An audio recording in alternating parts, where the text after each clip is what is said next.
Welcome to vlog number 61. This is the vlog where I talk about Quarterly Stories, which is my graphic novel that I hand write, hand letter, and hand ink, and then hand to you, hopefully someday in print. And until that day, it is available for your reading enjoyment all the way up to the current page, which I'm working on, page 47, on quarterlystories.com. It's serialized there. Check it out.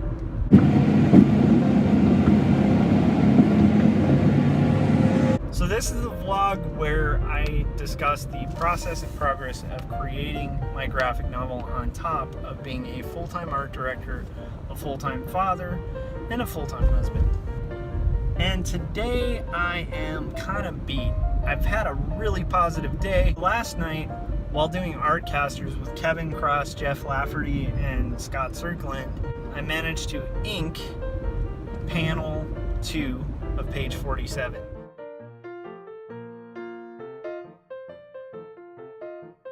And today I am now heading to my house in traffic as usual. And my goal today, after finishing a long day of work, is to hopefully ink panel 3. But I keep wondering all week, if you've been following this vlog, you might have noticed I haven't been getting a lot of sleep lately. And that's not necessarily a bad thing because I've been really productive. But it does make me wonder, at what point am I going to need more sleep? At what point am I going to get home and be too tired to do this stuff? Today is going to be an extra special test because last night Artcasters went kind of late, and then after Artcasters is done recording, we also use that time to just kind of talk as buddies and work, which ended up going another hour. And I got more accomplished than I thought I could, which seems to happen every time we do Artcasters, so that made me pretty excited. So that's one of the most positive things about Artcasters, other than the opportunity to chat with, other artists in the chats, and also to, hang out with my buddies online, which is pretty rad. So, yeah.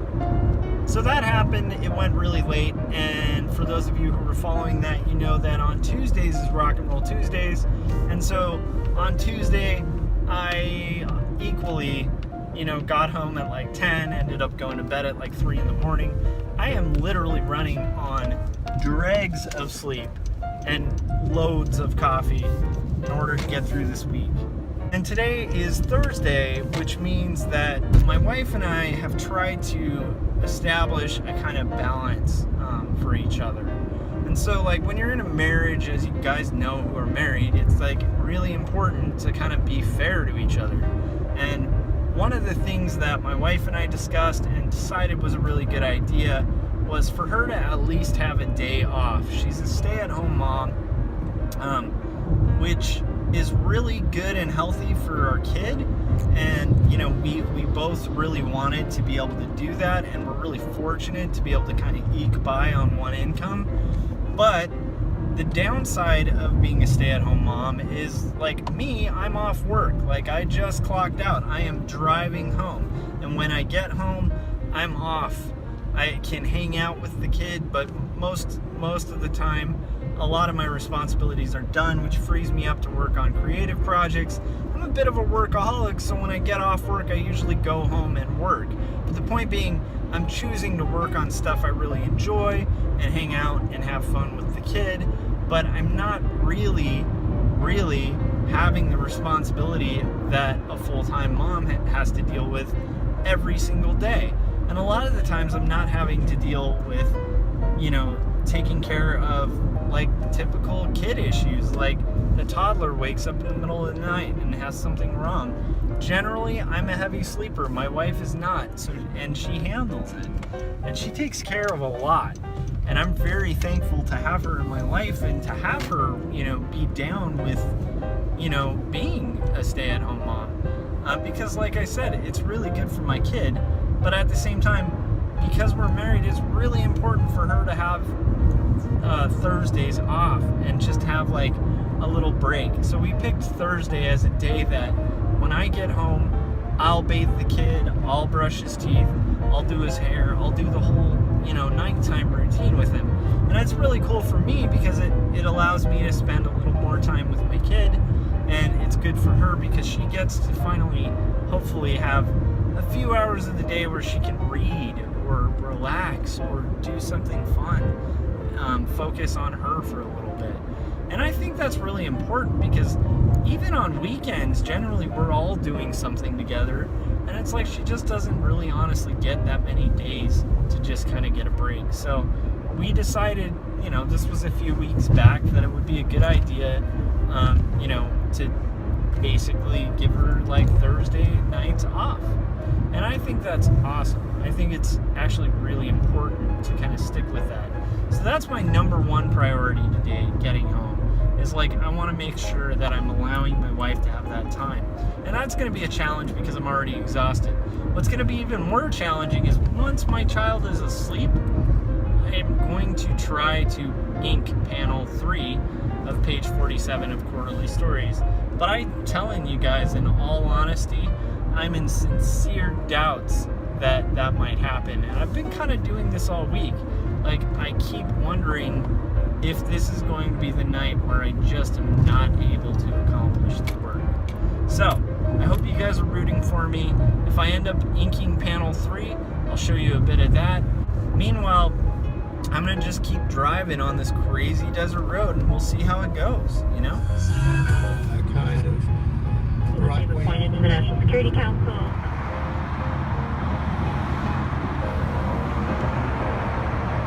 Majority Muslim nations.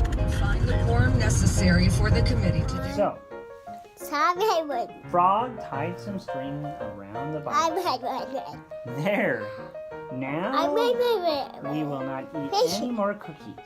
But we can cut the string and open the box, said Toad.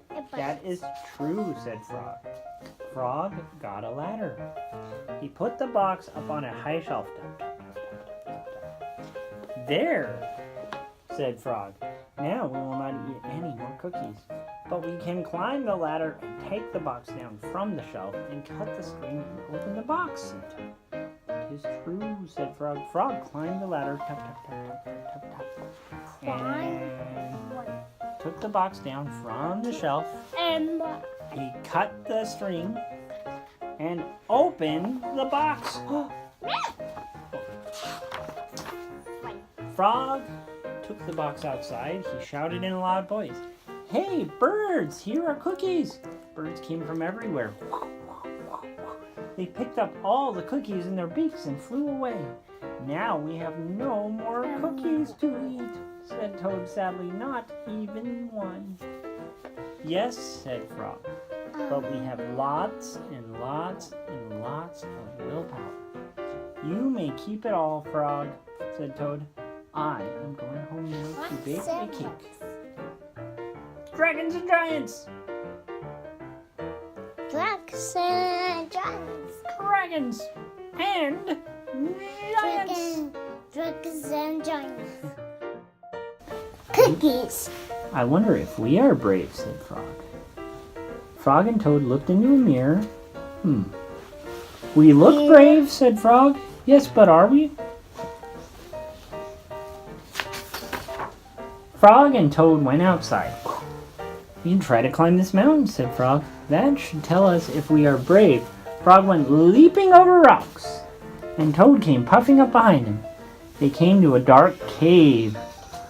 A big snake came out of the cave. Hello, lunch, said the snake when he saw Frog and Toad. He opened his mouth wide, and Frog and Toad jumped away. Toad was shaking. I am not afraid, said Toad. They climbed higher, and they heard a loud noise. Many large stones were rolling down the mountain. It's an avalanche! Frog and Toad jumped away. Frog was trembling. I am not afraid. I am not afraid. They came to the top of a mountain. Dum, dum, dum, dum. The shadow of a hawk flew over them. Frog and Toad jumped under a rock. Whoop. Jump on a rock. The hawk flew away. We are not afraid, screamed Frog and Toad at the same time. Then they ran down the mountain very fast. They ran past the place where they saw the avalanche. They ran past the place where they saw the snake. They ran past the pace. Frog, I am glad to have a brave friend like you. He jumped into bed and pulled the covers over his head. And I am happy to know a brave person like you, Toad, said Frog, and he jumped into the closet and shut the door. Boom. Toad stayed in the bed and Frog stayed in the closet. They stayed in there for a long time, just feeling very brave together. Bum, bum, bum. The dream. Toad was asleep. He was having a dream. He was on stage and he was wearing a costume. Toad looked out into the dark. Frog was sitting in the theater.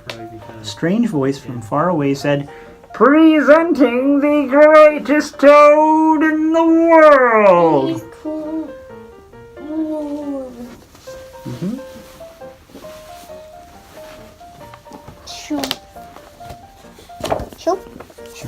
Okay, you want me to hold Frog. Toad took a deep bow. Frog looked smaller as he shouted, "Hooray for Toad! Toad will now play the piano very well," said the strange voice. Toad played the piano and he did not miss a note. Bung, bung, bung, bung, bung, bung, bung, bung. "Frog," cried Toad, "can you play the piano like this?" "Bum, bum, bum, bum, bum." "No," said Frog. It seemed to Toad that Frog looked even smaller. "Toad will now walk on a high wire and he will not fall down," said the voice. Toad walked on the high wire. "Frog," said Toad, "can you do tricks like this?" "No," peeped Frog, who looked away. He looked very, very small. Oh, here, I'll fix this. You want me to fix the pants? Pants. There you go. Pen? Get his feet sticking out. "Toad will now dance, and he will be wonderful. Frog, can you be as wonderful as this?" Toad, as he danced all over the stage. There was no answer. Toad looked out into the theater. Frog was so small, couldn't be seen. "Frog," said Toad, "where are you?" There was still no answer. "Frog, what have I done?" The voice said, "The greatest Toad will now..." "Shut up!" screamed Toad. "Frog, Frog, where have you gone?" Toad was spinning in the dark. "Come back, Frog, come back, I will be lonely." Oh, here, I just put him behind my back. That's where he's been.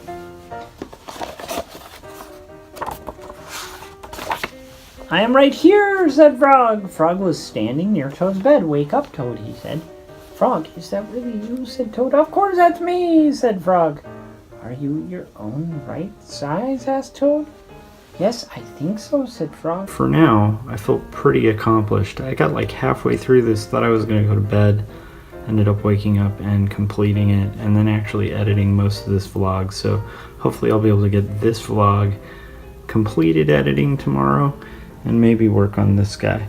But that's going to do it for me, and I will see you guys next week. Oh, and if you like this, please feel free to like, subscribe. Please subscribe. I think you can subscribe. I think it's a button down here. And comment and share. I'm really encouraged by the YouTube community, and it's been really fun. So thanks for watching, guys, and have a good night, and I will see you tomorrow. Toad looked at the sunshine coming through the window. "Frog," he said. Frog and Toad. "I am glad you came Frog over." and Toad. "I always do," said I Frog. always do. So Then Frog and Toad ate a big breakfast. After they spent a fine long day together. That was good. The end. Okay, bedtime, baby bear. Okay, here.